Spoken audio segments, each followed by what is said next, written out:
huyu Mafuta Pididi atakuwa ameelekea wapi? Nimetoa mziki, nimekuja kwa heka namtafuta nikamjulisha. Ako wapi huyu? Ananitafuta. Kumbe kauziwa nyumba mpya. Nilikuwa sijafahamu mie. Nakumbuka saa hizi Mafuta Pididi yamenipaka, kama yamenipaka yamenitawala. Nata, sasa hapa hivi tupange mpango. Huyu mzee tumtoe kwenye yavuzi. Hatumtaki. Hata kama sio nyumba yangu, simtaki mimi. Nimechoka kufanya kazi kule kwa bosi yangu. Kwa hiyo wewe kijana wataka mimi nisile maisha kwenye lili jumba? Kwa hiyo wewe wataka ule maisha wewe na mwanangu tu, alafu mimi babaye nisile maisha, nisiwe na celebrity, nisiwe na enjoy ma chicken? Kwani wewe kule kumekufa nini? Siendelee na kazi. Mbona mwanangu hatumiki kazi lakini kapewa jumba kama hili? Oya, kaa hapa hivi kwanza tunadiscuss nini jinsi nitakusaidia au sio. Sasa uniletee mambo asema kumfukuza mzee wangu. Mwini nyumba yangu baba, na wewe ni dadi baba, mheshimu. Unasikia? Oya, usiniletee pigo za kiuno, unasikia? Kwa baba yangu mwache humo ndani. Naona we mzee wanataka na macho makubwa kama paka kakufia gizani. Kichwa kama kiazi.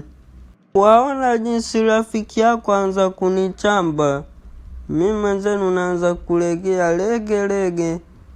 Angalia jinsi anavyonichamba na huo upala katikati kama vile kwa pala ngombe. Nimekuita hapa ili naomba kesho mtafute Juma, yule pacha ambaye ulikutana naye ukasema hawezi kuwa pacha yako. Kwa hiyo uweze kumtafuta na kesho uweze kuja naye hapo, kwa maana yule ni pacha yako na ni kweli nakutafuta tangu totoni. Kwa hiyo mzee wako kaniambia kila kitu tangu mlipotenganishwa mpaka sasa. Kwa hiyo siri nayo ni mimi tu peke yangu. Kwa hiyo wewe nenda ukamtafute pacha yako mkisiri, kusikue mtu wote atakayejua. Kwa hiyo wewe nenda ukamtafute, ukimpata mrudi hapa. Mzee wangu, nimetii amri kama jinsi ulivyosema. Mwenzangu huyo hapa. Kwa hiyo mzee wamaanisha ndiye pacha yangu, kwa maana tumekutana siku moja lakini nimemshangaa kwa kuwa tulikuwa tumefanana. Kwa hiyo huyu ndiye pacha yangu. Ninafurahi, siku mingi sijamuona pacha yangu mie, na sikulia. Kaka, nikutafuta na nikwambia hii ndo dunia. Ndiyo, huyu ni pacha yako. Kwa hiyo mkubwa ni Michelle na Juma ndo mdogo. Kwa hiyo nyinyi ni pacha.